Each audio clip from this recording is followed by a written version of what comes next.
Assalamualaikum warahmatullahi wabarakatuh. Kali ini saya akan menunjukkan dan mereview keris pusaka Madura Sepuh mahakarya dari Empu Koso Madura. Pemirsa bisa melihat detail rancang bangun dan ricikannya, mulai dari gonjonya yang sabit rontal, kemudian pamor yang ada pada gonjo tersebut.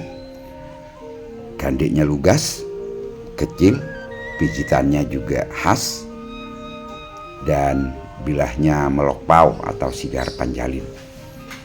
Pemirsa bisa melihat bagaimana kondisi wilahnya setelah ratusan tahun, yang disempurnakan dengan tataan pamor teknik tempalipat melumah. Jadi keunikan dari teknik tempalipat melumah, banyak tercipta pamor-pamor tiban.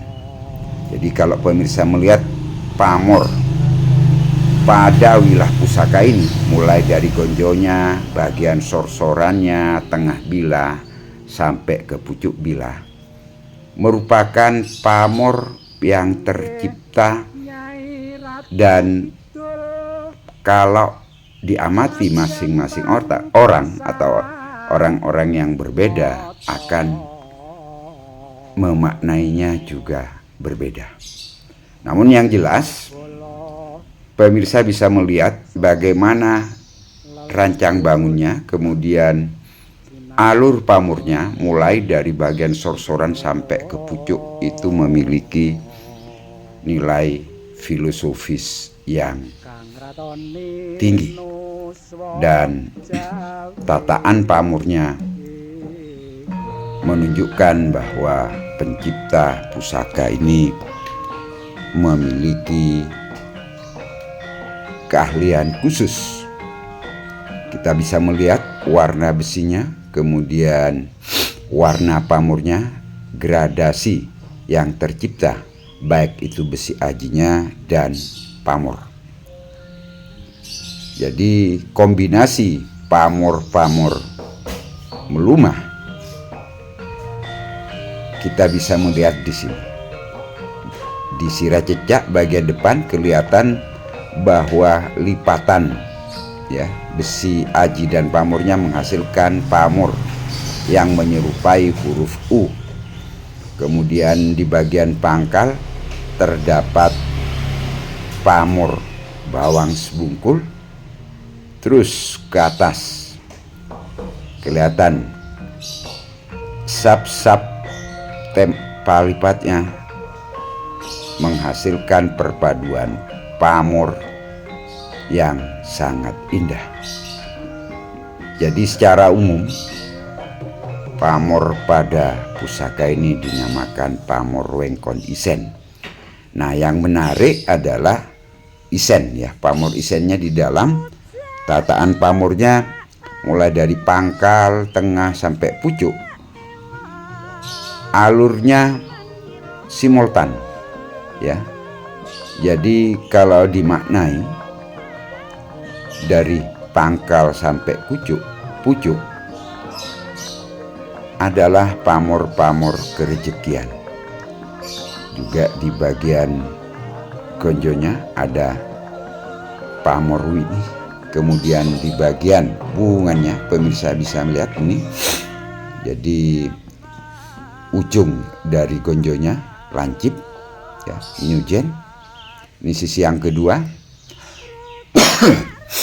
Kita amati dulu mulai dari pamor pada gonjo, pada pijitan, dan pamor pada pangkal. Kita lihat tataannya nyambung terus ke atas. Jadi kalau dibaca seperti bercerita.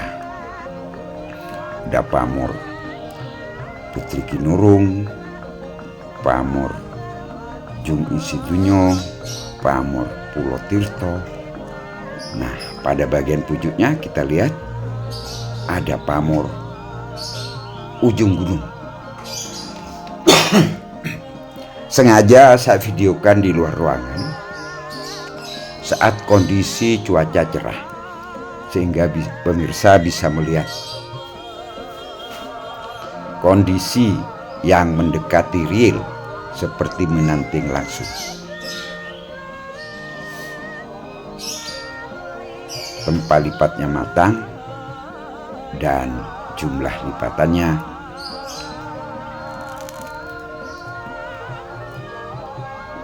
mungkin ribuan kali. Jadi kalau ditangguh di era Majapahit akhir dengan rancang bangun seperti ini, maka usia pusaka ini diperkirakan sekitar 700 tahunan. Dan sandangannya adalah khas Sumenep ya.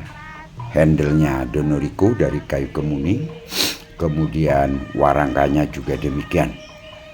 Inilah kondisi terakhir keris pusaka berdapur brojol berpamor Wengkon Isen, salah satu mahakarya Empu Koso di Madura, khususnya di Sumenep. Salah satu cara untuk melestarikan dan merawat pusaka setelah diwarangi, saya minta dan biasa sudah dikerjakan oleh pewarang saya, Mas Vijay, itu dibungkus plastik, apalagi sekarang musim hujan. Jadi ini kondisi terakhirnya dibungkus plastik, masih belum diminyaki. Namun walaupun dibungkus plastik seperti ini, tentunya secara periodik harus dikontrol maksimal ya, 1 bulan 1 kali. Keris pusaka ini sudah beralih dirawat oleh orang yang cocok ya. Ini pusaka ini memiliki panjang bilah 34,5 cm, panjang gonjonya 7 cm, dan panjang peksinya 7,5 cm. Jadi peksinya lebih panjang dari gonjonya. Pemirsa bisa melihat ini kondisi terakhirnya setelah diwarani ulang. Sekian saja dulu uraian singkat saya mengenai keris pusaka yang diwariskan turun-temurun di Sumenep. Wassalamualaikum warahmatullahi wabarakatuh. Monggo ditonton sampai tuntas.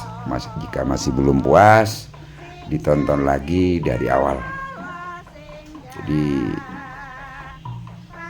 bisa dijadikan sharing atau dibandingkan dengan keris pusaka yang sejenis.